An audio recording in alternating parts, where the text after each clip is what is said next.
we'd make the flyer ourselves, do the promotion. Yeah. Then me and Daddy Earl on the Saturday night would basically go to that house, break in. Party and then time. we've already, and then everyone would come, and we were known as, oh, you like the kids, sir. Yeah. I'd never been anywhere where there's young, old, black, white, you know, and because they're all on ecstasy, everybody's there's no Exactly. trouble. Yeah. And I stood there, and it kind of made me realise this is what I've wanted my whole life. Groove went first, and he started with a real non-commercial, you know, let's lighten it up and easy. Yeah, he went it was in, like, straight in. you know, like flipping prototype metalheads, long intro with a Reese bass. And when that Reese dropped, the lights lit up, and this whole place, I don't know how many thousands of people, they loved it.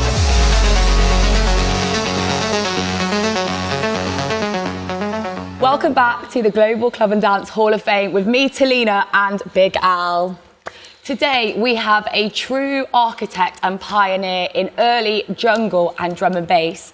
A DJ, a producer, and a label boss. He has been so essential to sound system and club culture. We welcome to the Global Club and Dance Hall of Fame, DJ Hype. Hello, Hype. How are you, mate? Hello. You're the first of the genre that we're going to talk. You know, your genre. We've done lots of the house DJs and stuff like that, but you're the first of the sort of a jungle, you know, drum and bass. So yeah, it's all good. We want to hear your story. So on that note, what made you fall in love with this sound, with jungle, with drum and bass in those early days? That's a deadpan question, because I started before it existed. Yeah. I didn't fall in love with it. We're part of the evolution of it. And my original history is I started out, there was no rave scene, there was no warehouse parties, I don't think. Yeah. I started like 1981. At the age of 13, we Jazz shut funk? up and danced before they were shut up and dance. Daddy, we had a sound system.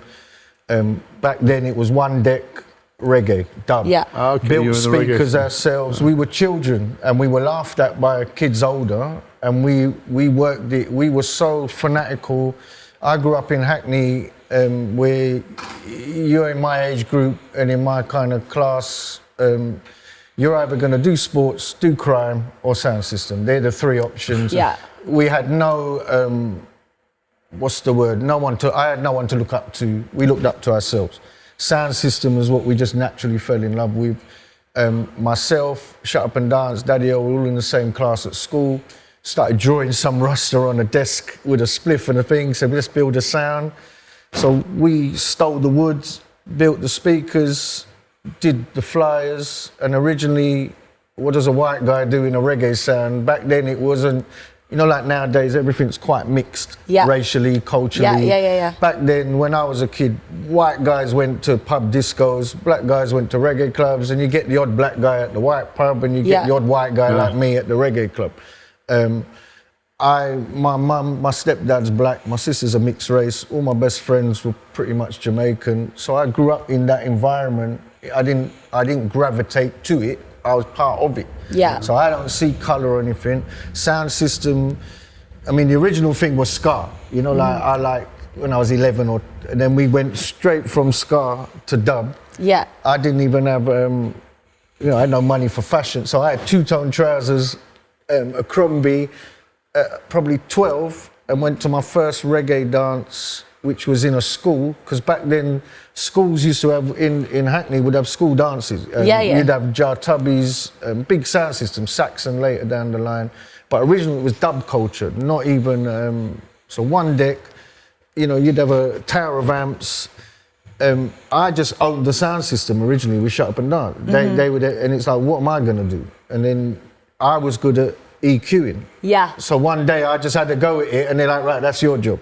And I became what was called an operator. And then my name then, original DJ name was Turvy. Turvy the operator, mixed me down proper. And I'd boogie mix, and we'd build the speakers, do the promotion. 81, and we were called Selena. Originally we were called Six Man Hi-Fi as kids, then we changed it to Transistor Warrior. You know, that's how old it was. Then it was Selena. Selena, by then we were doing parties. Yeah. And in Hackney then, you get sort of Jamaican men that would own a house. They might do dominoes at the back or something, and you'd hire the house and do a party. By 1984, we progressed to 2-deck mixing. Yep. I was a 2-deck. I had a mixer, 2 decks. We changed our sound system. We've still got the boxes because in lockdown I was doing streams. Yep. Yeah. And we had Live it all streams, set up, and it still works great. But it's like a working museum. But by 1984, it was 2-deck mixing and playing everything from rare groove, house, early house, if you call it even house, then all forms of black music, basically. Hip hop, reggae. I mean, I was originally cutting up hip hop in reggae dances that they're not really there for that. You know, like we worked it in. And everyone that did sound system in our area that were our age, kids, were not very good. We stood out. And then you had everyone else that was like 3-4 years older, up like 18 to mid-20s. They're all grown men doing it. And they admired us as kids because we were like the kids on the block. And you were good at it. No, and also we really had this, because I'm known as being quite, like if I'm your critique, I'm quite blunt with it. But to me, I'm not. Because if you see what we grew up in a box, you know, like you're literally getting shouted at, beat down, you're like all working each other. And Daddy Earl was a reggae MC. I cut up everything from rare groove to hip hop to reggae. Earl sometimes credits me, he's like the first person I ever heard cut up 2 copies of reggae tunes. And we used to have a Casio keyboard that, you know, you've got little drum patterns. I'd ride around on a BMX around Hackney looking at houses that if they looked empty, I'd stalk it for a week and then we'd make the flyer ourselves, do the promotion. Yeah. Then me and Daddy Earl on the Saturday night would basically go to that house, break in. Party time. And then everyone would come and we were known as, oh, you like the kids sound. Yeah. But I have said this to people and no one's proved me wrong yet. I'm like, and I didn't think it at the time, but if I go back to like 1984, where you got a group of 16-year-olds that are mixed, not just one culture, like colourway, we're multicultural. Yeah. I weren't the best scratch DJ, but I was of a very high standard. Yeah. Daddy Earl was not the best ragged, but a very high standard. Smiley and PJ rapped. We built the sound system. We promoted we did it all ourselves as children. And, you know, I'm riding around on fucking BMX. And I say, where in the world was that happening? Like, who else was doing that? Like, I meet people go, I had a sound system. I say, yeah, but was it multicultural? No. Or I was a reggae MC, yeah, but did you have rappers and a scratch DJ? Yeah. And you're all of this high standard that we weren't doing it, you know, like now it's an industry. Yeah, of course. You know, like your first question was, you know, jungle, drum and bass. I'm like, you got to go back probably nearly 20 years, you know. Like, and my apprenticeship was playing to street guys, you know, like the kind of, you know, like road mate, what do you call them today, gang, you know, like, I went to school with these people. You had Holly Street Estate, Nightingale Estate, you know, like all the sort of gangs in Hackney at the time. Hackney wasn't what Hackney is now. Yeah. There's people that live there go, it's very bad, it's rough here. Mate, you wouldn't even walk around here back then, let alone...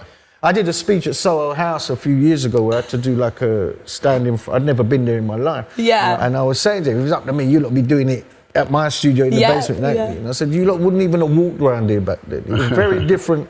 But if you lived in it, that's all we knew. Yeah. Sound system culture, it was amazing to me. And that transition, you know, like the way I got into 2-deck mixing was, I think I watched The Tube.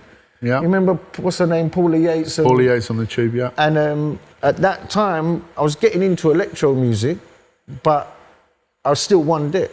And I was a burglar when I was 13. I used to go and burgle houses in Hackney and...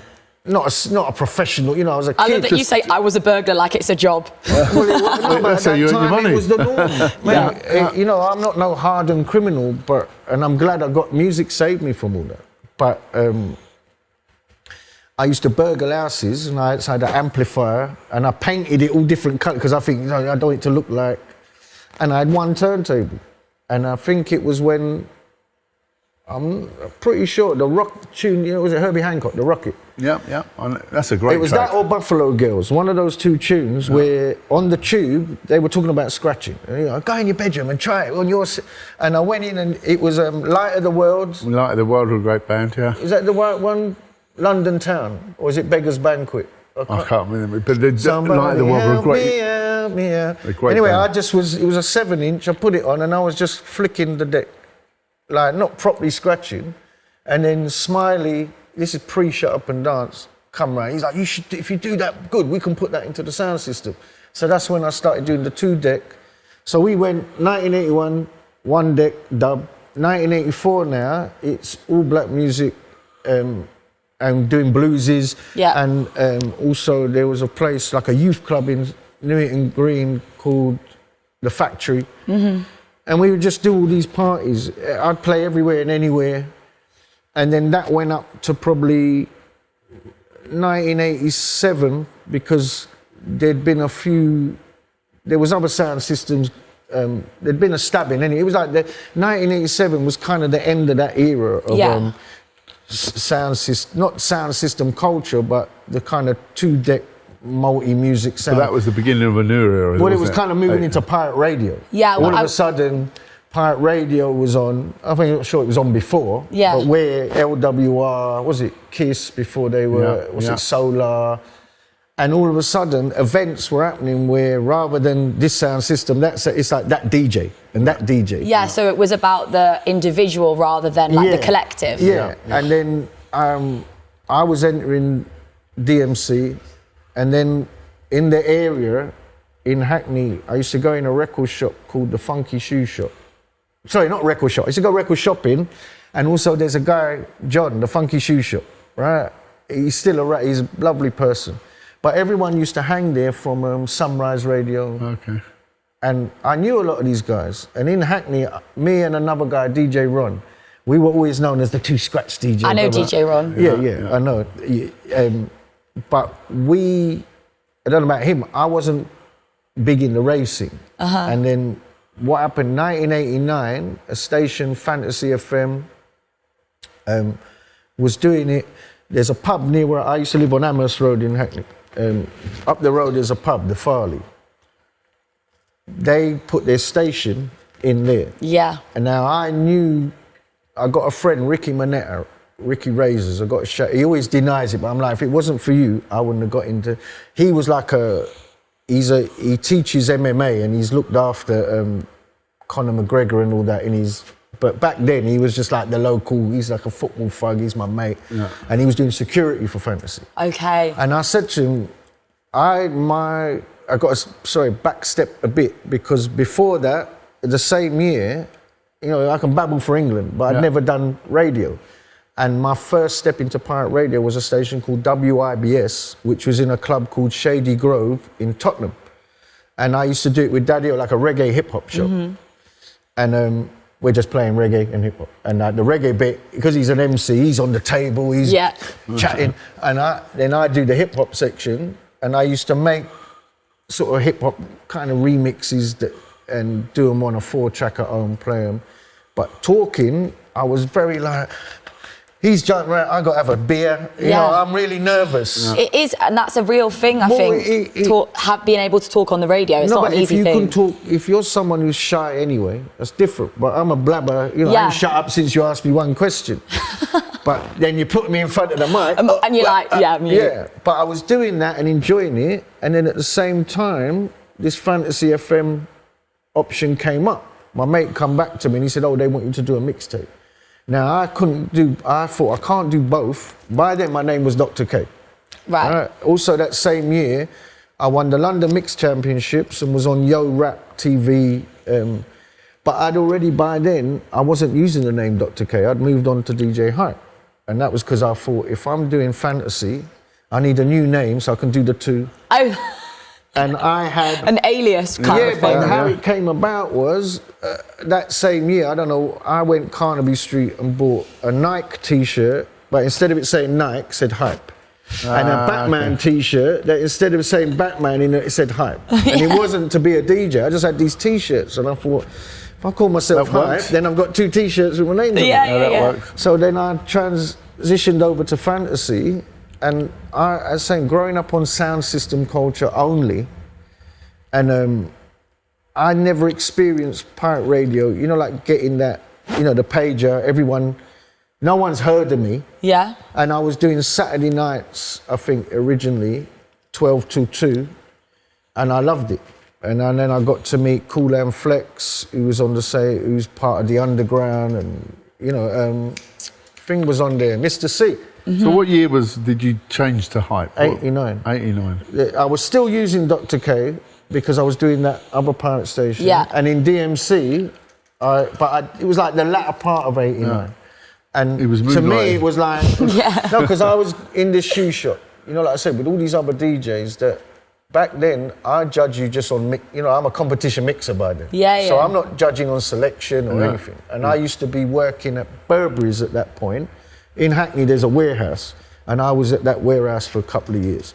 In the day, I'd have the radio on, and I'd be listening. I don't want to name names because they're not doing nothing wrong, but for me, the competitor in me is like, What is that? no, I knew the music, but I'm thinking, you're rubbish. No, that's what I mean. Oh, Like, sorry. what is that in terms of the But blends? then I'd be at the record shop or the funky shoe shop, and they'd be, I'm playing here this week, and I'm earning this, and I wasn't playing anywhere at that point because we'd stopped doing the sound system. Yeah. I'd enter competitions, but apart from that, I wasn't doing much. And then I thought, you know what, I'm going to force myself. I want to go into this, see if I can... Have a go. Yeah, and I loved it anyway, because, like I said, I grew up on very... there was no racism. I never experienced racism. You know, when I went to a pub, you know, the black guy that went to the pub, everyone, you know, I never see anyone having a go at him. And if I went to a black club, I never had anybody going, white boy, what you do? Oh, once. Yeah. Once I had that. And it was at Finsbury Park. I think it was Saxon Sound in a tent. But then when I go to these places, back then, I'm part of a big crew. You know, Yeah, like, yeah. when you're young, you got... Loads of... You know, But so nobody would start. I had no problem. I knew everybody, and I loved it. But when I worked at Burberry, someone took me to a rave.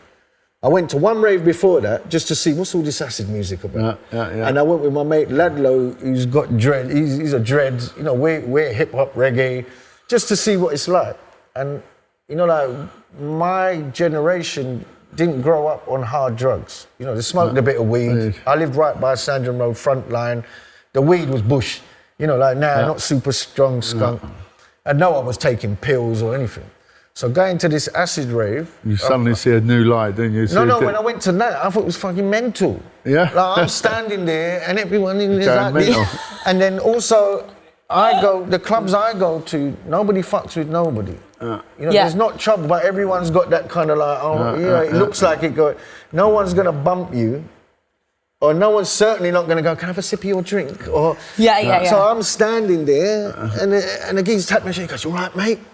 And I'm like, yeah. Because I don't know. I'm just thinking, and he goes, do you want a cigarette? And I'm like, no. And I'm going to my mate, this geezer's fucking offered me a cigarette. I don't even know him. And then they're like being nice because they're on pills. Yeah. But I didn't like acid house initially. So I left there a bit like, this is not for me. I loved it. No, I loved it later down the line. loved it. Was it Really more like the But going from energy? reggae and dub and rip up It was to a that, different- it was a completely different angle, I didn't wasn't have a ease in. So Yeah. then what happened is that I think that was 88, and then by 89, I went to Woodstock when I was working at Burberry. Someone there said, "Oh, we're gonna go to this rave," and we bunked in.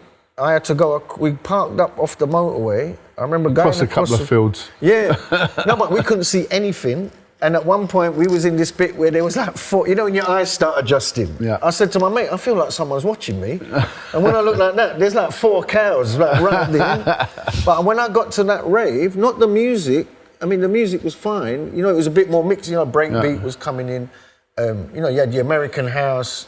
But the clientele, I'd never been anywhere where there's young, old, black, white, you know, and because they're all on ecstasy, everybody's there's no happy. trouble. Yeah. And I stood there, and it kind of made me realise this is what I've wanted my whole life, because I'm not black, I'm not white. Yeah. Like I kind of flitted between both And living in Hackney at that time, there was, like there's all different Well, cultures. you're sitting here with there's three mixed race people. Yeah. But at the time, like you're there's either black clubs or there's white clubs. And then there used to be these kind of, they're not called speakeasies. There used to be these after hour. There was one called The Hole, and there was one in Bethnal Green. The late night ones. That I can't remember what it was called. It was somewhere, not near Brick Lane, between Haggerson and Brick Lane, where these clubs, the music was still, like 80s funk and that, but the clientele would be a mixture of black, white, pub people, and there was never trouble, but they were quite unique. But everywhere else was either I'm going to a black club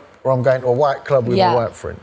And my white friends would never come to a black club, and my black friends don't want to go to the white. But how come with you, because you said earlier on that you were kind of the only white artist in like these reggae clubs? Not the only, one of the few. Yeah. I mean, one of my first idols before dance was Jar Tubbies. Yeah. Jar Tubbies is a white, he looks like Catweasel with dreads. But what was it different about you that you were able to be in those spaces and mix more? Because like I told you, I grew up in there. Yeah. If I grew up, I did a post in lockdown when they were doing all this Black Lives Matter and people were getting all like, and I'm like, mate, don't come to me about, what's it, cultural appropriation. Yeah. Don't ever come with me in that. Because I grew up in this shit. Yeah. I'm not a fake, I grew up out of London now, I'm trying to be. I said, if I grew up in Scotland, I'd have a Scottish accent and a kilt. Yeah. But I grew up in Hackney. My stepdad's black. My mum, if she could sit here and tell you she's one of the, like you hear about the Windrush generation. Yeah. And you hear about, but you always hear the side of the sort of Jamaicans that came over. You don't hear about the white, or I don't see it much, like the white people that embraced it. And my mother, because I grew up, my mum was listening to reggae and that when I was a kid. Yeah. And recently I kind of been doing how did my mum, like my real dad is Iranian, right? And my mum and dad divorced before I knew him. My mum is Jewish, so I'm half Jew, half Muslim, so that's a war in itself. I'm Muslim as well. No, but I don't follow none of it, but, and Hackney, when my mum grew up there, she told me it wasn't integrated. It wasn't isms, but, like every community stuff. Then she had me and moved out. When she moved back, after my mum and dad, after she split up with my dad, I'm a baby. So she used to go over Hackney Downs and just hang out with other mums. And she said she met this black woman with her baby, and then this white woman who had a mixed race baby, which she'd never seen before, and then what happened, I thought, how did you go from that to dating a black guy, And she said, I thought she was going to say, I was attracted to black men, and everyone's got their attraction. Just happens. No, she said, they wanted me to go to some party, and I said, I can't go, I'm not going to leave my kids. She's like, no, come out and enjoy yourself. And she went to a blues. And she said, she'd never been anywhere. And she said, it starts back then, these things are not the norm. Go to a blues at midnight, it's going all night.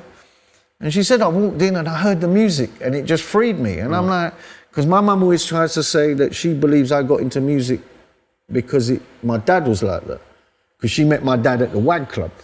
The WAG Club was called Whiskey A Go-Go. It was Whiskey A Go-Go, yeah, but when correct. my mum was going out, met him, it was like what was it, not Arab, but like Middle Eastern people went there. Yeah, when it was whiskey, Yeah, and my mum was taken there by a friend, and that's how she met my dad. But I'm like, Mum, you don't think nothing to do with the reggae that you played growing up. And then my close friends, like, we were just, like, Daddy Earl, who's Shut Up and Down's twin brother, we've been friends since we're 7 and we're still best friends. So that culture, why I didn't have any issues, because you can see when people are fake and people are not.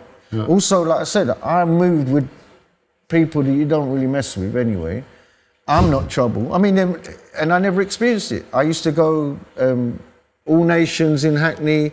This is when it was reggae. All Nations, which was a big, I don't even know how we got in. We were about 13, you dress up. Now you need ID and that, Holly Street Community Centre, in Dalston, 4 Aces was a reggae club. And then round the bend of it was a club called Cubies originally, and it changed its name to Oasis. It all changed in '88, didn't it? The ecstasy and all the rest, it changed the whole thing. Well, for me, it was '89, but yeah, obviously ecstasy, because I've had interviews where I've said that, like, ecstasy, like I said, say like you're the local thug. Yeah. and Suddenly then you're you're mate. his enemy. And then suddenly I'm in you're a party friends. where you're both, and I didn't even realise it was the drugs at first. But yeah, ecstasy. I even told my son, like, if you're ever gonna do drugs, son, do ease. Yeah. 'Cause it's the only drug that I You don't get hooks on them. You don't get well, hooks on in its, you know, but also it was a drug that makes you happy. Happy. Yeah, yeah, And exactly. everyone, it's not. I don't know now. I don't. Well, the but- war on drugs was happening in the 80s. Like, that's when there's a massive surge of it, especially through Liverpool, through the docks. So that makes sense that that's what was going on in the Yeah, parties. but the original rave culture that I moved into, like from sound system and that, was all gangster led when I went into it. You know, like most of the events were held by, it's all illegal. The security are all ex-East End. You know, I know that geezer's face. Yeah. You know, it was built on illegality. And I suppose back then, no VAT, no taxes, a lot more money. They're selling the drugs. It was all like football. But it was strange to me at first because I know, like I said, you're the local nutter. Yeah. And I'm seeing you all peaceful, and it attracted Big me because of that Yeah. unity. Everyone's just getting on. You know, we are one family. Yeah. And then I moved into fantasy and really enjoyed the vibe of it. I didn't even have rave records. I was borrowing my mate Vincent, shout out to Vincent, his tunes, and I had instant appeal on the radio. Yeah. I wasn't DJing in clubs too much, but also backtracking, Andrew Pritchard, who Genesis, that party. Like this guy, I knew him before all that. He had a sound system. I lived up the road from Shut Up and Dance, who lived on the next road to Mad Hatter Trevor, Trevor Nelson, his sister was in my class at school. And you had Andrew Pritchard, who back then he had a sound called Mellow Magic. He's a year or two above me. We used to borrow them speakers. He's having a bit of a war with the ex-partner and all that, isn't he? No, but I didn't see him for years. No. And then in lockdown, he was on some podcast. I didn't even know it was him. Really? I was just sleep listening. And all of a sudden, Funny, all isn't of it? a sudden he goes, oh yeah, there was people in our area. And he goes, DJ Hype, Shut Up and Dance. And I'm like, hang on. And I'm looking, I don't even remember as Andrew, I remember as Andy. Yeah, And he's put on a bit of weight. And it took me a while. I'm like, hang on, that's fucking Andy. Yeah. And I made contact with him in lockdown because he recognised the sound system speakers because he remembered something I didn't. When we built them, we painted them with really shiny, like the wrong paint. Yeah. And then we repainted them. No. Let's get on to your career. You know, as DJ Hype, let's start speaking about the music and the people you've worked with. For instance, Andy C. You used to go back to back with him back in the day. Andy C. That's where you want to start with. No. He bought his first BM from me. Well, there What you about go. DJ There you go. Zing? It's a good place. Like, how did that relationship I'm start? sorry, I don't even talk about that guy. No, with him, he was like my protege. He was a student. No, but kind listen, of thing. that's a good thing. He was your protege. No, but Andy C. Andy C. is quite a bit down the line in my career. That's why when you're starting off with that, it's like I'm not from your genre. So I mean even in my genre. Well, he was there. Yeah. I mean, the first time I met him, I nearly hit him because I didn't know him. I knew, you know, like his tune. Yeah. And we became really good friends. And I you know, no you bad. used to work together at some point, didn't you? Yeah. We used to. No, we were on the same agency. Me, him, and Brocky used to go record shopping every week, every Thursday. This was the routine back then. They'd come to me. I was living with my mate in Wolverhampton, and Andy would pull up. He used to have a little Golf, and he was only about 17 or 18, and he'd already had Valley of the Shadows. Because when I first met him, was in Boogie Times Records in Romford. I loved that tune. I've been caning it, and he came in with Sting because he used to work for Sting from Telepathy. He was like resident. They walked in. And he had some copies. I can't remember if it was the remix or something. And I was like, oh, can I get a copy of it? And he said no. Nah. And I was like, and then Sting was like, leave him. But then we grew to be really good friends.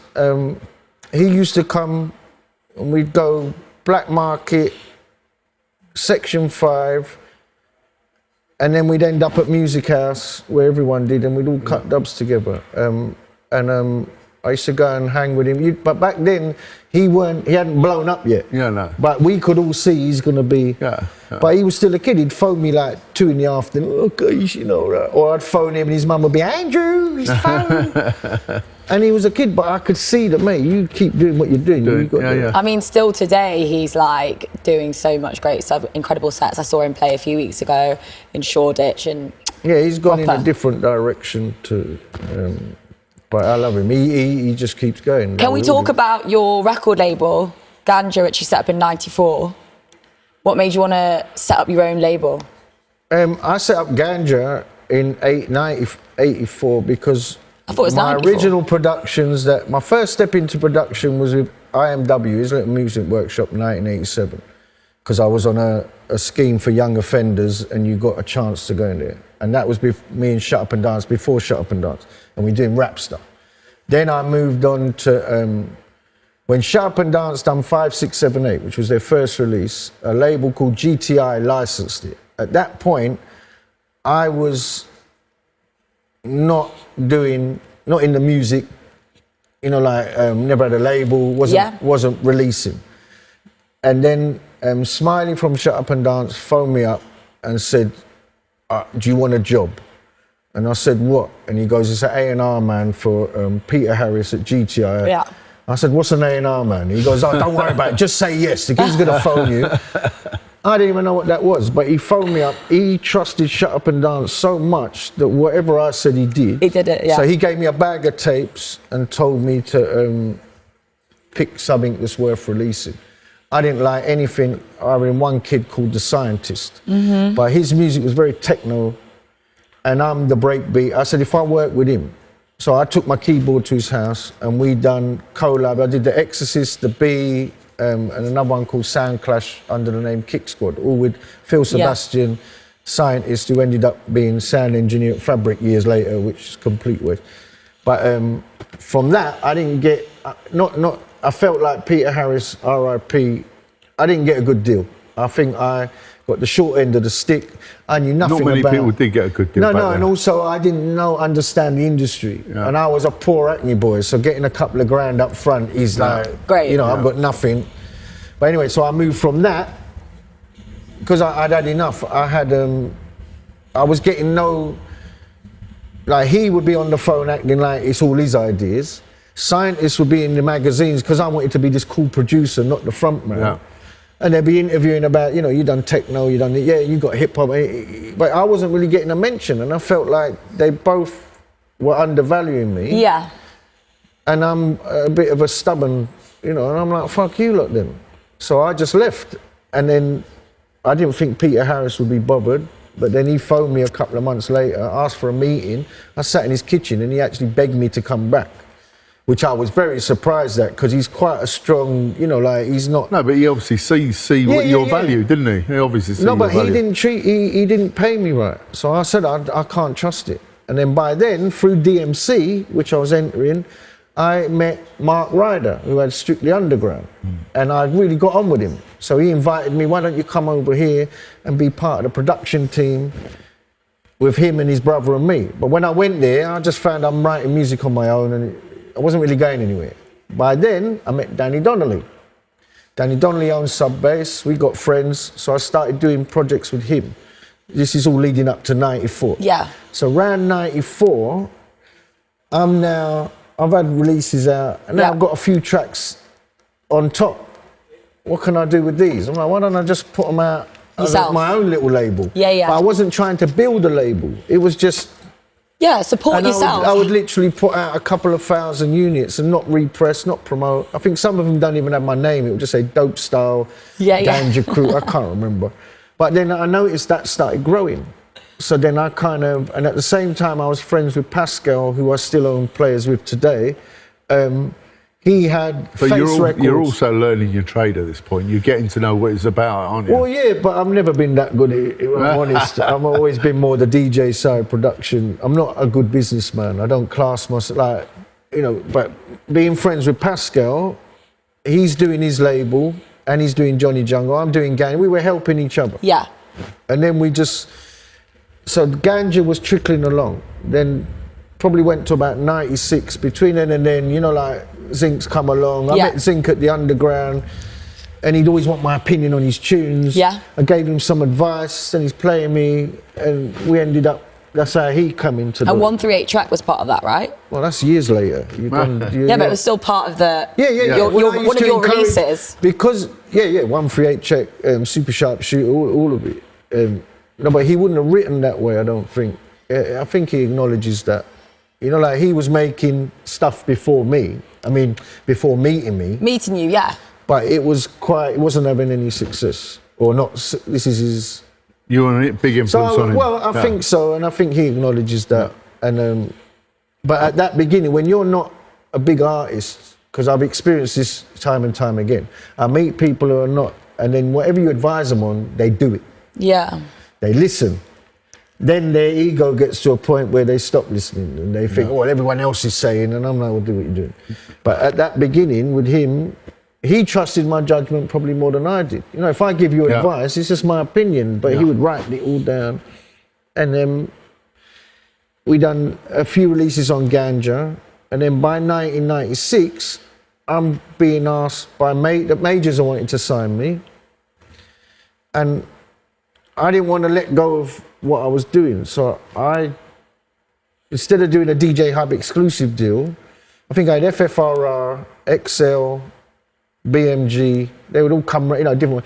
We want to do this and we want to do that. And I wanted to keep one foot on the underground. This was my opinion, which in some ways I think I made a mistake. But at the time it was like, I don't want to sell out. I want to keep it real. Yeah, that's fair. I'll keep one foot on the underground where I'm releasing my own stuff, do a non-exclusive deal, bring in Pascal and Zink so we're all getting a piece of the pie. And it came up, Ganja Crew, I'd done one track or two under that moniker. And I said to them, I don't want to sign with that, non-exclusive, so I still got players, because Ganja then, you know, like, it wasn't meant to be a proper label. It was just, now having Zink and Pascal involved, we're like, why don't we just start this new one, which we said was True Playaz. At the same time, I've signed with BMG, and I had the best of both worlds. But BMG want me to be the next Prodigy, next Chemical Brothers. And where's your live show? And I'm like, I'm a DJ, I don't want to do none of that. Yeah, and that's the great thing about independent labels rather than like big ones. You can do your own thing. Like, I remember, someone said to me years later, they're like, you should have just said, don't do it. Remember, just say a major label will give you money. Yeah. And they can't... Just say you're going to do it. Yeah, I want a live act. I need 100 grand to fucking work on it. You know, I was too real. You know, I don't want to post a campaign. I want to keep it real. It's like, why are you signing to a major then?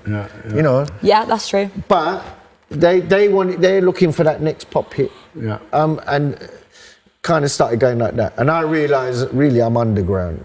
And even Super Sharp Shooter, like, we'd already released it on Ganja.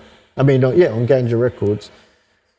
BMG, who I signed to, peruse it, they didn't know nothing about nothing. They didn't understand them. You know, like now, drum and bass jungle's been around for 30 years. Yeah. There's people that have grown up on it, understand it, even if I don't agree, but back then, you're going from the underground into a major that has no idea. I think what happened, Goldie got signed, and then, you know, like major, we got to have a Goldie, and then go out there and find one. These people would sit it goes commercial, doesn't it? I mean, it's a business, isn't it? So but if you've got no one on that commercial side that actually understands the music, but they're trying to sign acts, you know. I mean, even the guy that signed me, he became religious and was writing to me about I should change the name as Ganja Crew because this young boy. And I said, mate, if all you got to worry about is a bit of weed, that's the last, you know, there's hard drugs, there's wars and that, you're right. So then it all stayed with Playaz, which then changed down the line when we parted company with Zinc to Real Playaz. I stayed independent because I kept getting my hands burnt by other people.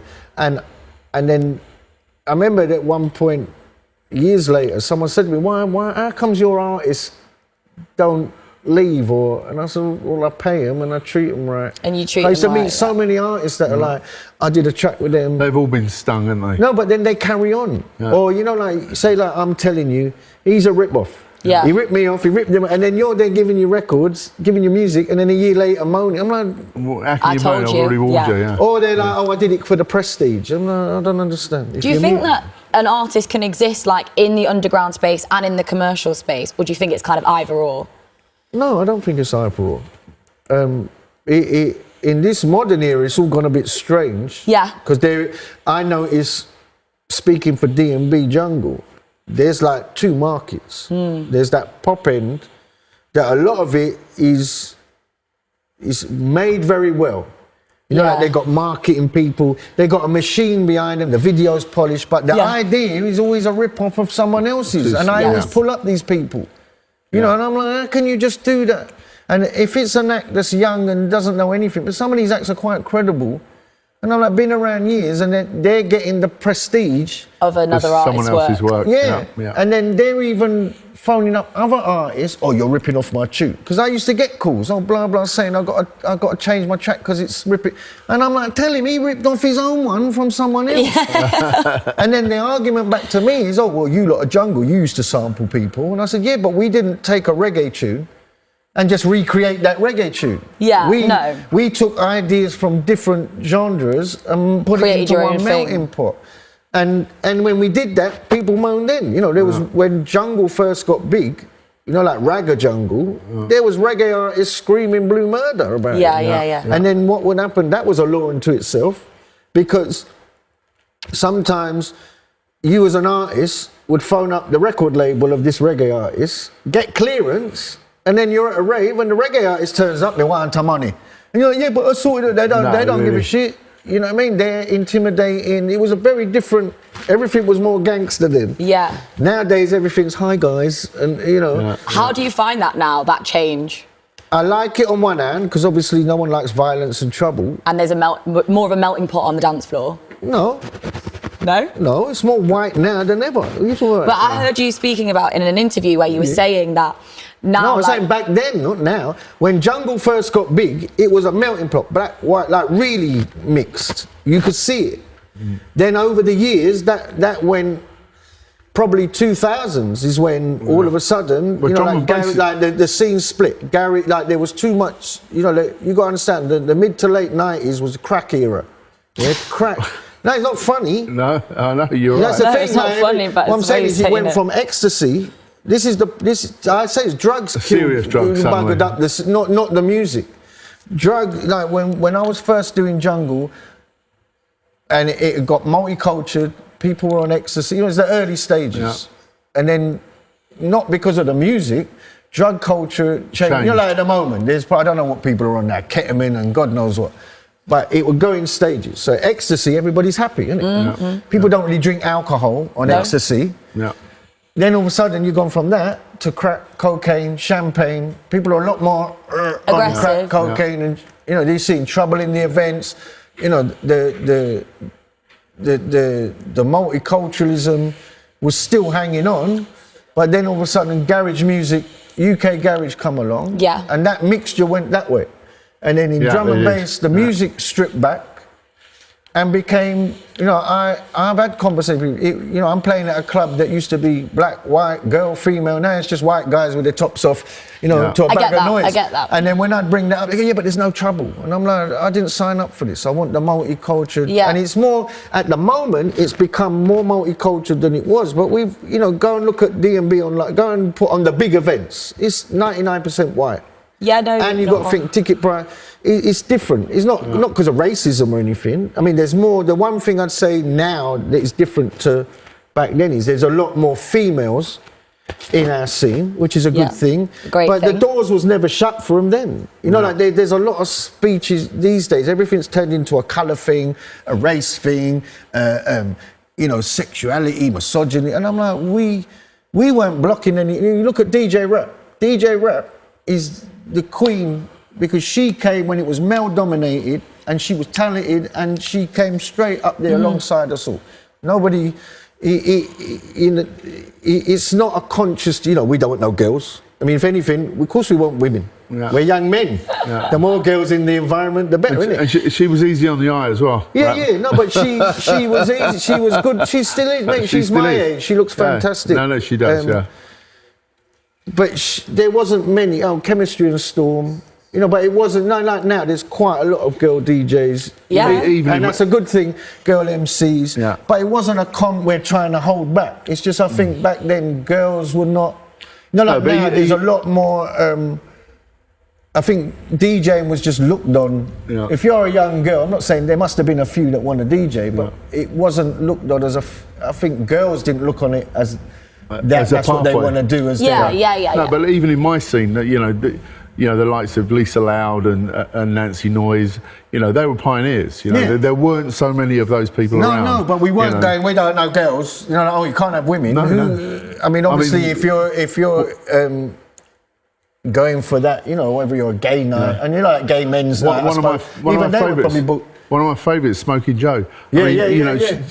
She was a pioneer of what she was doing. It just wasn't so. You didn't have the internet. The industry was smaller, and there's a lot more gatekeepers. So it wasn't because your sexuality or your race. It's just, like now, everyone could tell you no, but you could go on TikTok, do something right without any help and blow up. Yeah. Whereas back then,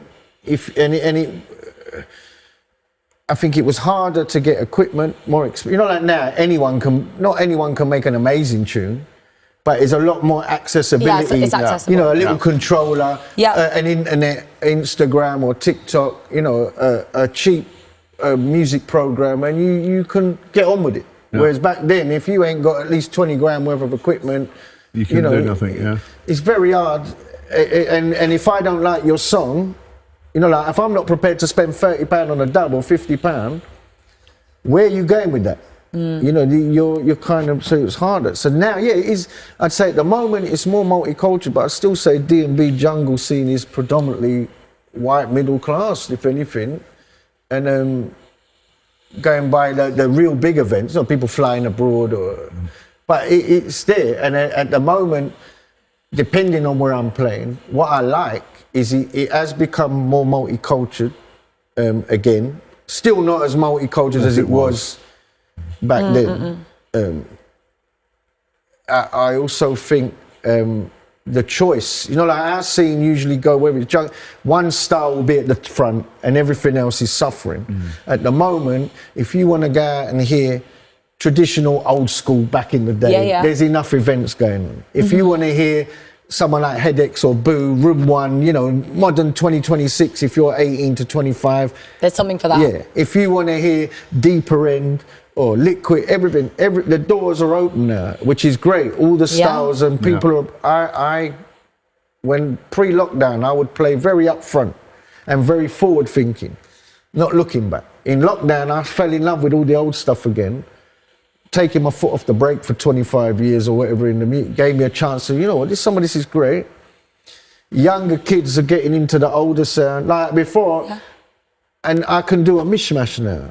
Yeah. So, and I enjoy it. And I see there was a time where you couldn't. You could play it, but everyone in there is going to go, it might not be well received. Yeah. Yeah. Now you have lineups that are a lot more eclectic, and that's a good thing. Is there like an artist now that you really admire that you think you could chuck back into like 94 times and they would absolutely smash it?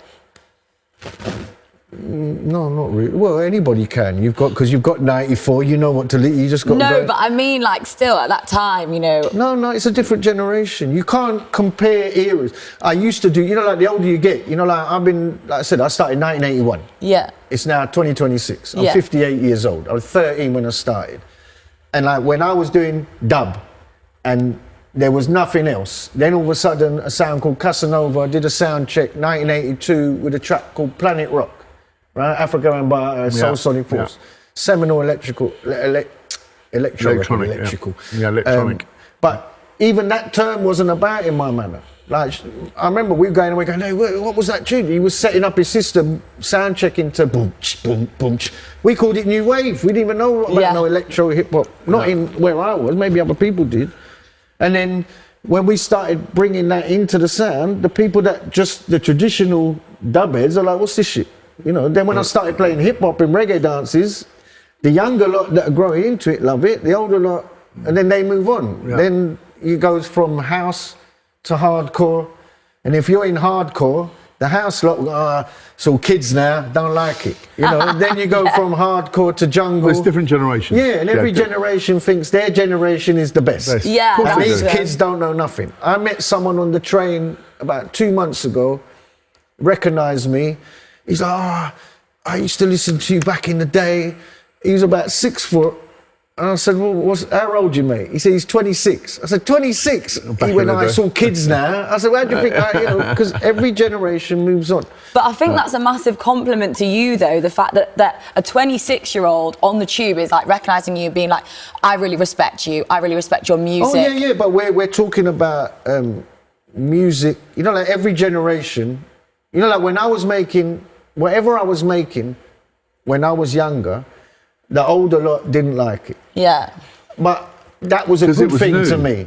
I'm not making it for you. Like now, there's a lot of older producers like my age group and friends that are like, if they come out to me where it's a new, really up front, they hate it. And they go, oh, these kids need to learn about this and learn about, they don't know. And I'm like, you're old. I said, remember when we were doing what you're saying is perfect and great, not like our music. I said, our parents were saying the opposite. My granddad, bless his soul, he was like my biggest, what's the word? No, not influence, not music, but supportive of me. I never had a dad. And when I used to bring him flyers and show him, I said, he goes, I love what you do. I'm so proud of it. He goes, this was, like now, house music is mellow, really. Well, if you're looking at dark drum and bass, a nice bit. Yeah. To him, he's like, and when I was doing Fantasy FM, it's like more housey, or a lot of the music I'd fall to the floor. And he was like, I like, but what's that banging? He grew up on jazz. He's like, it just sounds like a hammer. I remember him doing that. It's just bang, bang, bang. Like, I don't understand that. Whereas now, that would be proper music, for real house. And it wasn't, so my point is, all music everyone likes, but every generation, you don't want to be, when you're coming up. It moves on, doesn't it? It moves on. That's what it does. It evolves. But when you're youth culture, I'm talking about, like when I'm 12, 13, like when you're a kid, you look up to your elders. Then you become this rebellious teenager that you lot are just old, you don't know nothing. Like, I remember my mum, a lot of things, and I said it to my, like when you're older, you'll understand. And you just dismiss it. Then you get older, like even my own children, I found myself saying things. That's when I realised, like when I was your age, and I'm like, hang on, I don't know what my mum used to say to me. So everyone thinks their era was the best. And everyone thinks the newest version of stuff usually is, we're going with this rubbish, it's not real, and I'm like, it evolves. We have this conversation a lot on this podcast, because we're often talking about Ibiza, because we do the Ibiza one as well. And what it comes down to is basically what you grew up, and that was your scene. It was the best time of your life because you were young. Yeah, and it's all new and fresh. I'm not one of those people who go, it's better. Well, it was better in my day because I was young back in my day. That's your genre, your time. Yeah. So that's what it is. The only reason, but the one thing I think, again, that younger people can't experience is the difference of today is, back then, if you was into something, it's very hard to find it, hear it. You've really got to study it, and you'd like say there might be a tune you love, but there's only one DJ that's got it. You can't go on the internet. You've got to go and hear him play, or if he's on the radio, you're listening to his show for that one tune. You've got to really work hard to find it. So when you get something, you appreciate it and value it. I the agree difference with you. today is, in a good way, you can get everything, but in a bad way, you don't value everything. Yes, you're completely right. Like we sit there. I watch people. I do it myself, which I tell it's like a bad habit. What's next? Scrolling. What's next? No, like dooms. When you're not even giving it. You don't get touched. You look at it. And I think with music, what's that? What's next? What's that? If it doesn't catch you straight away, you're moved on. It catches you, but then you got something else. Like when I was younger, like there might be a film. We all go to the cinema to see it. Now probably less people go because they can go on the internet. There's 5 million things you can watch. You've got so much choice, which for the consumer is great because he's spoilt for choice, and but for the people trying to, there's a lot of talented people out there now.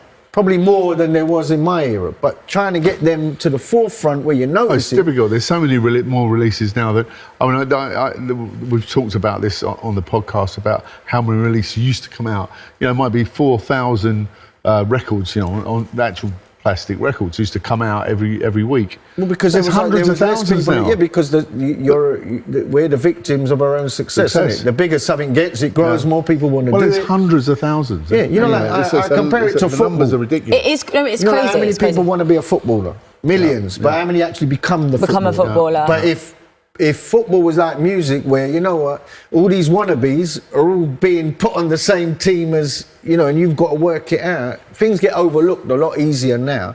Because because someone else was saying to me the other week, like, you know, there's not much DJ work these days as it used to be. I said, There's a lot of probably DJs. more, but there's like 50 times more DJs. Yeah. There was a time when I'd know every DJ in the scene. If I don't know them personally, I know who they are. Yeah. Now I go on flyers and I think, I don't know who these people are. And again, not having a go at them, good luck to them. You know, everybody, but it's become, as well, you know, like, you could be really good. The difference between back then and now was, you know, like, you could be very introvert, quiet, geeky. You know, you make amazing music, but you stay at home. You're not a dancer. You're not good at talking. Your music speaks for itself. Yeah. Whereas these days, it's like the music the music's good. So what about your TikTok? What about your thing? Yeah. No, I think but you can complain, you know, but then things have changed. It's just the way it goes. Like, I remember I was a DJ. You know, then it was like, you got to be a DJ producer. Yeah. Then you got to be a DJ producer that owns a record label. Yeah. You know, and then I'd meet people that go, oh, listen to my mixtape, I'm really good. And I'm like, I said, look at the scene you're in. Even in the sort of mid-90s, by then, most of the artists that were big within, I can't speak for all genres, but in jungle, drum and bass, the big artists were all they have either producer as well, own a record label, both. You know, they're not just a DJ. That's to this day. You've got to be jack of all. Yeah. And every year, it's like nowadays it's all about social media, which I find very difficult to. I'm good at it, but I can't do it relentless. Whereas, you know, someone younger just does it because they grew up on it. But musically, I stopped producing for 20 years. In the last 2-3 years, I started producing again, but I do it. I work with other artists because I haven't got the patience. Yeah, like the Crate Classics remix you just did. Yeah. And but I'm getting a lot of love on it all, and it's really nice it's a great to still track. be doing, you know, so the kind of the bridge between always going forward came to a halt for me, like I said, in lockdown. I'm like, I just want to be me again. I thought, how did I get big? I got big not trying to tailor-make music to please you. I was like I was a horrible, ignorant. You're pleasing yourself, aren't you? Yeah. Of course you were. But my friends, like you got to understand, when I started, there was no industry, so it wasn't to earn a living, or it was just we loved doing it for yourself. So to be able to be here at 58 years old, still doing something that I did for love, is an amazing thing. Sometimes it's a double-edged sword, though, because I love doing music. I hate doing it for a living, if that makes sense. Yeah, and you didn't start out to do it for a living. No, but I did it out of love. And then I meet people that complain. You know, like now, a lot of people want success a lot quicker. Well, of course, everything's quicker now. Mate, it took me. I was 22 when I started earning a living. I started when I was 13.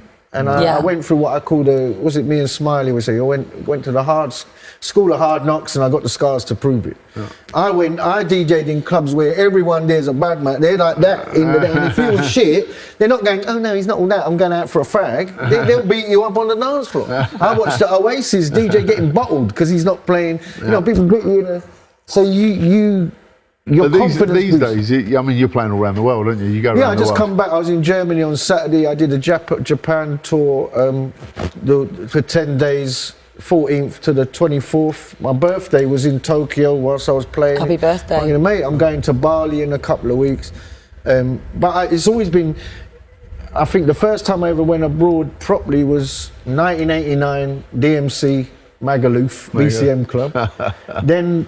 with Shut Up and Dance, when they were first having success, I did a Japanese... First time I went to Japan was 1991 with them. And we did a 2-week tour. There was no scene, nothing. Like, we were like odd people in weird clubs. And we did some TV. Then 1992 I went, and I thought, again, a 2-week tour, but I thought it was on the back of that. But they said they'd come to London. Like, some magazine came to London to review what's going on in London. I was doing Orange at the Rocket at the time, Chris Paul, who's here. they said they'd gone there. That was the best club in London, and they thought I was the best club on that night. Sorry, best DJ on that night. So I ended up getting a 2-week tour, 1992. Yeah, Again, no scene. Yeah. I'm playing to business. Like, it was strange. Then by 1996, there was a scene. I'm going there. Canada. For jungle, the two places that it blew up first and foremost was Germany and Canada. The first time I got because they like it hard, the Germans, don't they? So that made sense. No, but that makes sense. To me, Germany was that. I'd never been there, and at the time, I think it was when they were not when Saddam Hussein, the Bush's dad, the first Bush. Yeah. There was some Middle East shit going on. And there was a lot of refugees there. And I watched on the telly where all these, like white extremist Germans was, and I'm thinking, I look like that. And I'm like, well, I don't want to go to Germany. And then when I landed in Frankfurt, the black guy collected me. And I remember saying to him, it was nothing. It was less. Not what you expected. No, it was less, because they'd been through everything with them. They're really anti-race. Like if you did anything. Yeah. So I didn't see any racism. But it was weird that it took off there. And then Canada. It's not really weird, because if you think about it, the Germans are always into their techno and that kind of stuff. So it's not a million miles away. No, but like Brits and British, like for me, if you asked me before it happened, I'd say probably Spain, because a lot of English people go to Spain. They might be bringing the music. Yeah. It was like Spain. It was probably one of the last places. Well, Spain stayed very, very housey, didn't it? Yeah, and it always has done. So it was Germany and Canada. I used to do Canada with in the mid to late 90s, where you getting like 8,000 people in a big building with me, and they'd have a cut like me. The lineup would be like 4 of us, and then DJ Sneak. Yeah. Like he would be doing the house bit, and we jam. It was amazing. Then you start touring America. It was Russia.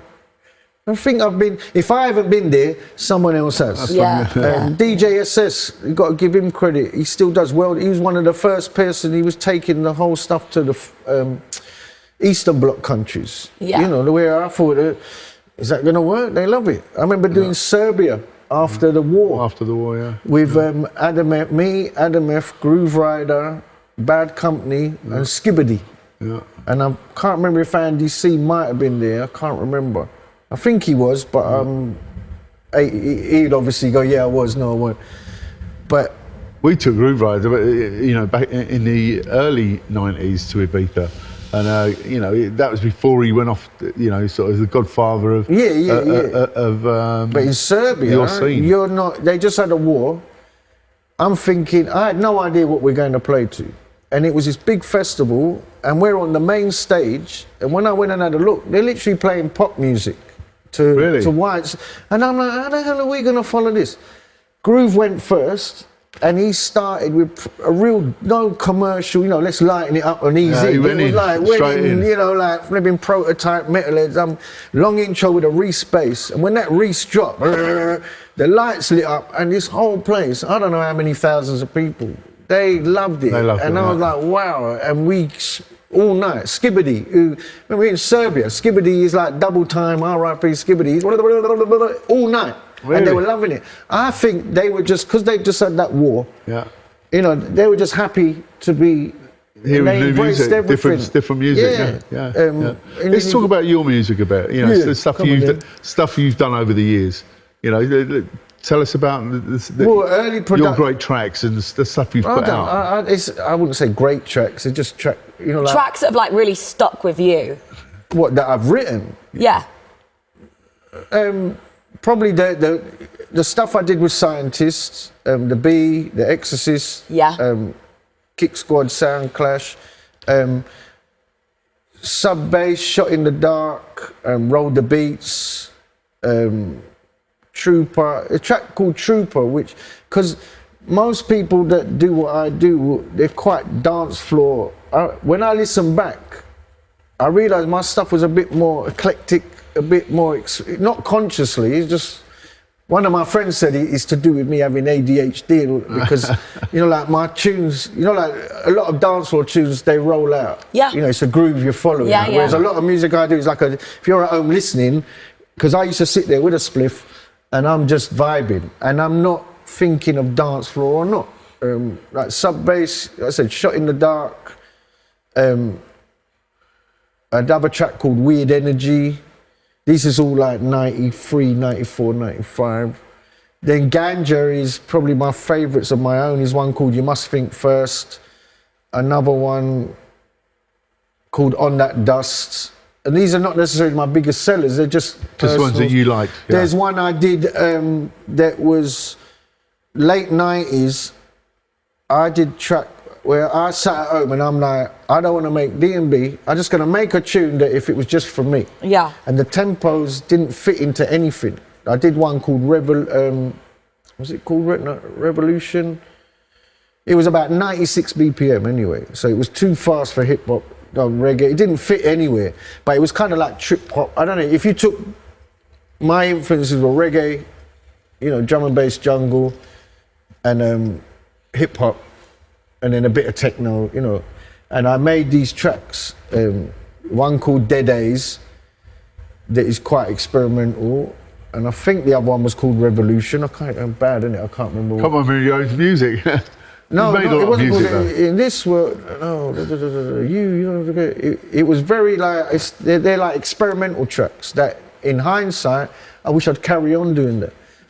I did some breakbeat stuff. One of the remix in the early 2000s because Zinc had done 138 track, and I'm like, I could do that. So I did a little under the moniker Naughty. I did a tune called The Pussy Track that I remixed, and the remix is one of my favourite productions.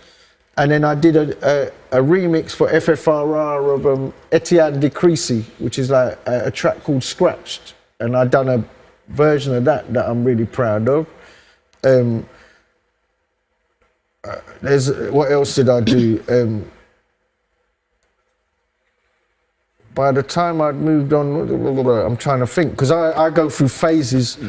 Yeah, Ganja had done its thing. Missy Elliott, Ain't No Player. I did a remix of that, like a full vocal mix. That when I did it, I scrapped it. I had it recorded, but I was like, this is rubbish. And I did like a more tear out, Amen. And then I had my friend, everyone round, I'm like, listen to this, you know, I'm all proud of myself. And they're like, yeah, it's all right. And I'm like, I've done this other version that it was awful. And every time I played the awful the other one, they preferred it. Straight away, like, that's it. That's better, so I gave them that. And that ended up like daytime, getting playlisted on Kiss and that. I mean, when I did Kick Squad's Champions Sound, it had reggae samples in it. David Rodigan was on Kiss in the day at that point. And he used to daytime play it. And then I became friends with him because I met him at Kiss. I'm now he's saying about Jamie. Yeah. Well, Jamie showed me a CD the other day when he must have been about 10 or 11. What I've signed, big up Jamie. Cause I remember his dad used to say, "Oh, my son loves jungle music." Yeah. Jamie's proper. Yeah. Well, we do stuff. I've got a track that I've got finished that I started with him and I've nearly finished it. Yeah. It is cool. But it's not like the one. I met him randomly in this like kind of club thing in West London once, and then he invited me on his radio show. I invited him on my radio show. He's great. No, he's easy going, but I always have digs at him. I'm always like, Rodigans, you know, like Rodigans. Okay, so did other people's music that you really appreciated over the years? Some great tracks. In what, dance music? Yeah, in your genre, yeah. Oh, in jungle? Yeah. There must be some other people that you... Yeah, but it's hard to... For me, it's usually... Which is... I find it's very hard to answer when people say that. Because I could sit there with a box of music and go, well, I like that. And I like that, yeah. It's more... if I go back to the sort of early hard... I mean, Shut Up and Dance, they were my best friends. They were the biggest influence to me at that time because we're all from the same thing. And when they started, I was laughing. Like, if you hear what they were making before their first release, because Smiley had his bedroom and Daddy O, like they lived in the same house, they're brothers. And in our sound system, me and Earl were always like the two, and Smiley and Pete, it was always us two against them two. Like any argument, it was always like this kind of divide. So they're doing their music, which we were laughing at. Also, my misunderstanding of all I knew about record, you've got to have an office, record label, big studio. I'm not thinking of you can do it. I'm like, we're going to start a label. I'm like, where's your label then? Where's your studio? And even his equipment. If I show you what he made that album on, it was toys. And you know, in the end, he had a girl sitting in his bedroom answering the phone. That's his office. Some of the tunes, the beats were out of time, and I'd be there giving it all day. You can't do it like that. And he'd be like, I don't care, I'm doing it. And then success straight away, which There you go. no, bless him. No, it was like true. 2 fingers up to the industry. We don't need you, and that inspired me. So Shut Up and Dance, Reinforced Records. It's not highlighting so much one artist. Reinforced. When I was at Kicking, it was an artist called, J. Saul Kane, who made Optica Man. He made kind of like, he done that, what's it, I can't remember what it's called, Hao John thing. He had like a Chinese kung fu film. So every rave that was playing Forward to the Floor would play that in the middle of, it would always come up. And it was more like a trip hop kind of, I think everyone used to play it at the wrong tempo. All right. And he done Opticum. He was a very talented producer, across the road, quite abstract, sample based. In my childhood, it would have been Double D and Steinstein. Yeah. Lessons 1, 2, 3, 4. But in the jungle drum and bass, Bookham's label. Bookham, yeah. Very influential to me. Reinforced Records. So many tunes. Like now, when I get to do that kind of era set, I'm always trying to source those tracks. Later down the line in the sort of jungle, Dexterous, Kings of the Jungle, DJ, when I was at secondary school, DJ Dexterous, Kings of the Jungle, Shut Up and Dance, me, all in the same class at school. That's mad. That couple come and then we weren't sitting, but we wasn't all sitting together planning to do this stuff. And when Jungle was Dexterous, Errol, like we've even got the same birthday, we're the same age, same day, same class at school. He taught me how to use ST40 Atari. Really? Yeah. Because I was using a Casio sampler, and I used to link it up with the scientist. He had an SQ80, and we used to link the two together to make Exorcist B and everything. Then going computerized, Dexterous, who else? Potential Bad Boy, who I still released. He's one of the original jungle pioneers who doesn't, there's artists that get the love all the time. Yeah. But there's a lot of people in that history that don't always get they get a little mention. Yeah. Potential Bad Boy, God, my memory. I'd have to have a list. There's too many. And in the modern era, DJ Hazard. I mean, Hazard, his sound kind of changed D&B, the dance floor in a big way, and I released a tune of his called Mr. Happy in 2006 or 7, I think it come out. And that tune, I say to people, that tune to me, I'm not saying it's the best or the worst or the most, it's the biggest, it's the only tune I think you could say from the day it was played to today, in its original form. The only one I think that comes close is probably Original Nutter. But Original Nutter is the vocal. But since 1994 to today, the original version it's had many mixes. Like I still mix it a cappella, but the rhythm, if you played the original version, the original mix down, you'd have to tweak it. Mr. Happy was made then. If you play it today anywhere, as soon as they hear that, love it. And it drops today. We've just released Picture Disc. We've re-released it, remastered. That tune still has that. And Hazard is a very quiet, creative, and he works very different to everybody else, or he did. He's not generic, and he was very much leading the way. And a lot of his tunes at the time, in music, there's a lot of snobbery. Where there's people that like dance, other people are like, oh no, that's just, it's terrible. But those same people now recognise that as it's a classic. When we were doing, mid-90s Ganja Crew, we were called Jump Up. And it was again, oh no, we don't want that played, And then 20 years later, I'm hearing these same people, again, I'm not going to name that are on like, oh yeah, they don't make Jump Up like the old days, that was proper. And I'm like, hang on, you used to slag it off back then. And I never call my music Jump Up or not. It's just, I make drum and bass jungle. And in the last few years, again, I'm really enjoying production.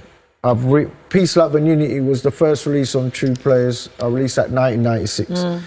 I've just repressed it, you know, like for collectors, but I've Yeah. also remixed it with a guy called Heist that I've been playing out this. I haven't finished it, it's nearly finished. Yeah. And I did a remix that was very much like the original. And when I was playing it out, I was like, this is not, no one's even noticing. So I made a whole new, you know, like kind of hands in the air intro. And the guy who voiced that, MC Fats, he's one of my best friends in the Yeah. scene. He passed away a couple of years. So it was like an honor. I thought, I've got to do it right. Yeah, so yeah. I made it with like a... Get that. Like the intro has a big breakdown before the drop. And the drop is not the same as the original, but it's keeping it in that vein. Yeah, yeah. So the people that liked it back then like it now. And the younger lot, it works. So for me, I'm very happy. I just got to tweak it. But I want to try and get it out this year. And I've got probably about 10, 11 tunes I'm sitting on. Kind of meeting before I come here to say, like, I don't know what to do with it. Like, how am I going to Sounds like release you got an album. No, but again, albums, you know, like we're talking about things don't get... yeah. You know, and then also it's like I'm 58. I think I've had about 20 awards over. I've got an awards cabinet. You're going to get another one, shortly. Yeah, thank you. Yeah, you're gonna get another one now. You know, and to still just be doing this and be alive, like you know, like at the moment, You're blessed. Yeah. It's a wonderful thing. in the last 5 years, the amount of DJs and MCs and friends in and out of the scene that have gone. died. Yeah. Yeah. And you sometimes you do. I did a show recently, and I remember saying to one, which one of us is next? You know, like who's next? I say that to my friends. I'm a bit older than you. No, but every year, yeah. But I'm not that far. Like my son is 27. When he was born, I'm not stopping yet. No, you're the. I'm talking. You're not looking over there. I'm not, but Don't get me started. we're getting told. We're getting told. Yeah. Well, I waited long enough. Yeah. I haven't even answered hi, anything. we could talk. We could talk all week. I'm joking anyway. I love you. I love you all. Don't shout at me. It's nothing to do with me. No. But when you're trying to answer a question, if that's on film, it looks like you look like you're not interested. Like, No. Not you. The camera will be on. No. The camera. The camera Yeah, will be on. I'm getting in trouble from you today. No, Clearly. it's all right. So, Hype, listen, it's been a pleasure. And we could talk for No, I hours know, and but I hours say and hours. to people, I've done podcasts that are 2-3 hours. Yeah. I know, And when I but- finished, they're like, we got to do another one because my history is too long. Yeah. And my problem, I said to Chris before I did it, I'm like, I can't just, you ask a question, You wanna stick give to the that answer. question, Yeah. keep it short and to the point, Yeah. is what I want to do. Yeah. But It I doesn't end always up- happen, does it? No, it never happens. I just go On a journey. like when On a you said, journey. I just get into jungle, and then I spoke for about 10 minutes and went completely, and none of it's all relevant, but it don't, you know what I'm saying about Andy Pritchard? Andy Pritchard, he's got like photographic memory. If you say to him, tell your history, you can literally start at the beginning and tell it all in detail, like you're reading off a book. Yeah. Whereas for me, I go, Yeah. Off on a tangent. Yeah. Hype. It's a pleasure, mate. It's lovely to meet you. And we're inducting you into the Global Club and Dance Hall of Fame, and it's a pleasure to give you Another this. Oh, what, I one for get your this? awards cabinet. You got yeah, another I one. don't know how that's going to fit. I'll put a chain around it and put it around Thank you your very neck. Where's the camera? Thank you very much. I'd just like to say, Your it's not going to acceptance change speech. me. I'm still going to be the miserable git I've always been. No, thanks a lot. It's nice to be appreciated. But listen, as you said, there's a long story there, but you know, we're a short podcast. It's but too long. When I used to I did Kiss for 25 years, and my producer, I offer, you know, like I tell little stories. No, you should write a book. You should write a book. Yeah. Well, there you go. You should. I know, but I think about. I'm like half of what I want to put in it, I can't. Yeah. Yes, but you can now. No, you can. and then I write a book when I'm dead. But when you're dead, you're gone, mate. Do it now while you're still alive. No, I don't know. Do it. I'm telling That's you. your note. That's our note to you from I today. like telling the story. You know, like on video. But Yeah, but write it write down. it down. No, but I need to work with a. Mate, I wouldn't book ghost a No, you writer. don't. No, you don't. Let me tell you. Just talk to your phone. Let it take all the like information in. Yeah, just keep taking lots and lots of information. Because I even a few years in lockdown, because outside of music, not because I remember lockdown. I realised I've been in the industry for 40 years, but my story is racial, cultural, musical. I knew a lot of nutters that, you know, I said I used to be a little villain, but I was petty thief. Yeah. But everyone I did crime with went on to do far. But you found music, which is the most important thing. And I got to thank Smiley from Shop Dance's brother, because they were very They sat me down once. I was like, why are you... When you're young, you're like, man's got to eat. You know, man's got to survive. He's like, what, are you starving? What are you starving? What, are you feeding your family? Like, you know, like just ground you down. And like, why are you robbing? You're bigger than that. You're cleverer than that. Whereas everyone else is like, yeah, this guy robbed.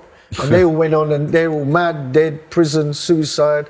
I had an interview in the 90s. I said, what would you do if you wasn't doing this? I said, I'd be mad, dead, or in prison. Yeah. And my mum was like, why would you say that? That's terrible. I said, Mum, hello. It's not all untrue. the friends I hung about with. You do, that's fair. And on that one, thank you. Let's slow down for a sec. She's going to do the outro. I thought you wanted to get rid of me. Nearly, not quite. Well, I've got to do my catwalk. And thanks. Thank you so much for tuning in to the Global Club and Dance Hall of Fame with me, Talina, Big Al, and our guest, DJ Hype. Thank you.